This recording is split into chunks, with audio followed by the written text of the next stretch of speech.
निरक्षीय स्थिति में विद्युत द्विध्रुव के कारण विद्युत विभव ज्ञात करने जा रहे हैं हम। यहाँ हमने एक ए बी विद्युत द्विध्रुव ले रखा है जिसके बीच की डिस्टेंस कितनी है, 2a है। हमने क्या किया, इस द्विध्रुव के निरक्षीय स्थिति में कहा गया है हमें विद्युत विभव ज्ञात करना है। निरक्षीय स्थिति में मतलब अक्ष पर नहीं है, तो हमने क्या रखा है, इस द्विध्रुव का एक लंबार्धक ड्रॉ किया OP, जो कि AB को इसके मध्य बिंदु O पर मिल रहा है।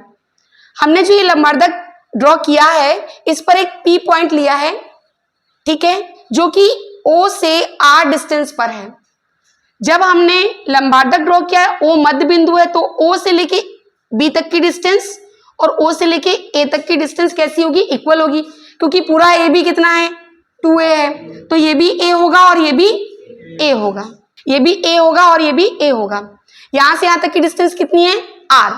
अब हमें क्या निकालना है, हमें चूंकि निकालना है इस B पॉइंट पर जो प्लस क्यू आवेश रखा है इसके कारण P पॉइंट पर विभव, और A पॉइंट पर जो ये माइनस क्यू आवेश रखा है इसके कारण P पॉइंट पर विभव, ये हमें ज्ञात करना है। तो इसके लिए हमें क्या चाहिए है, B पॉइंट से लेके P पॉइंट तक की डिस्टेंस और A पॉइंट से लेके P पॉइंट तक की डिस्टेंस। तो हमने इस ट्रायंगल, जो कि एक राइट एंगल ट्रायंगल है, समकोण त्रिभुज है, इसमें हमने क्या किया, बाय यूजिंग पाइथागोरस थ्योरम का यूज किया और उससे हम BP निकालने जा रहे हैं, क्योंकि ये AP और BP कैसे इक्वल है। अगर BP निकालेंगे तो AP भी कैसा हो जाएगा, उसके बराबर हो जाएगा। उसको निकालने के लिए हमने क्या किया, पाइथागोरस थ्योरम लगाई है ना, पाइथागोरस थ्योरम से। तो क्या होता है, कर्ण का स्क्वायर बराबर लंब का स्क्वायर प्लस आधार का स्क्वायर। इस वाले ट्रायंगल में ये हमारे लिए कर्ण का काम कर रहा है, BP कर्ण का काम कर रहा है, ये हो गया बेस यानी आधार और ये हो गया लंब। तो लगा दिया हमने, लंब का स्क्वायर प्लस आधार का स्क्वायर इज इक्वल टू कर्ण का स्क्वायर। OP की वैल्यू R थी तो R स्क्वायर हो जाएगा, OB की वैल्यू A थी तो A का स्क्वायर हो जाएगा। अब हमें इसका BP का स्क्वायर था, स्क्वायर को हटाया, यहाँ जाएगा तो रूट में कन्वर्ट हो जाएगा। तो यहाँ से PB की वैल्यू कितनी आ गई, R square plus A square, काहे के अंदर, रूट के अंदर। PB और AP आपस में इक्वल है, मतलब दोनों की वैल्यू कितनी हो जाएगी, अंडर रूट के अंदर R square plus A square. ठीक है, हमें क्या निकालना है, हमें तो प्लस क्यू आवेश के कारण P पॉइंट पर विभव निकालना है। विभव का फॉर्मूला, किसी भी पॉइंट चार्ज के कारण किसी भी पॉइंट पर विभव निकालने का पैटर्न हमको पता है, क्या होता था, 1/4πε0K, वह आवेश और अपॉन में उस आवेश से उस पर्टिकुलर पॉइंट तक की डिस्टेंस। यहां पर हम जो V1 विभव निकाल रहे हैं ये प्लस क्यू आवेश के कारण निकाल रहे हैं, और प्लस क्यू आवेश कहाँ रखा है, B पॉइंट पर रखा है, और यहां से उस पॉइंट तक P पॉइंट तक की डिस्टेंस क्या है, BP है, तो यहाँ पर PB आ जाएगा या BP आ जाएगा। ठीक है, PV की वैल्यू हमने ऑलरेडी निकाल कर रखी, कितनी है, अंडर रूट के अंदर R square plus A square, यहाँ पुट कर दी PV के प्लेस पर। तो प्लस क्यू आवेश के कारण P पॉइंट पर विभव V1 कितना निकल कर आया, 1/4πε0K Q अपॉन में अंडर रूट के अंदर R square plus A square. इसको हमने दे दिया इक्वेशन नंबर 1।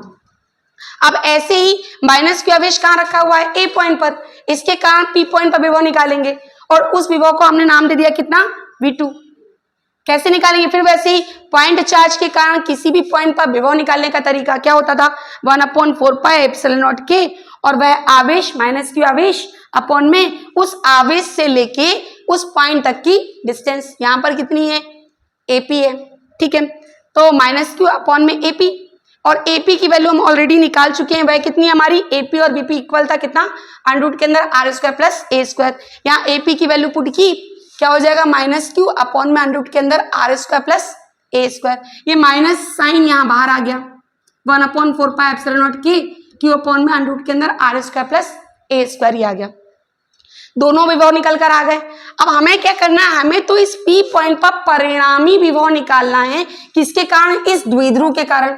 और द्विध्रुव में कौन कौन से आवेश है, प्लस क्यू आवेश है, माइनस क्यू आवेश है। तो परिणामी विभव निकालने के लिए इन दोनों विभव को हमें ऐड करना होगा। क्यों, क्योंकि विभव कैसी राशि है, यह एक अदिश राशि है।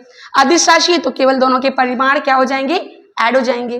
ठीक है, V1 की वैल्यू क्या थी, 1/4πε0K Q अपॉन में अंडर रूट के अंदर R square plus A square. V1 की वैल्यू पुट कर दी, फिर प्लस लगाया, यहाँ प्लस लगाया है, लेकिन चूंकि हमारा V2 विभव जो था वो काहे में था, माइनस में था, तो इस माइनस और इस प्लस के कारण ये कैसा हो जाएगा, डायरेक्टली माइनस हो जाएगा। समझ में आया, माइनस और प्लस क्या होते हैं, माइनस।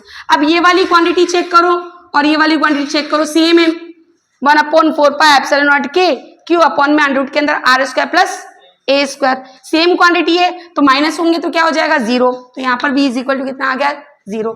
इसका मतलब ये है निरक्षीय स्थिति में जब हम किसी द्विध्रुव के कारण विभव ज्ञात करते हैं तो वह विभव कितना आता है, वह 0 आता है, लेकिन विद्युत क्षेत्र की तीव्रता E वह 0 नहीं होती है।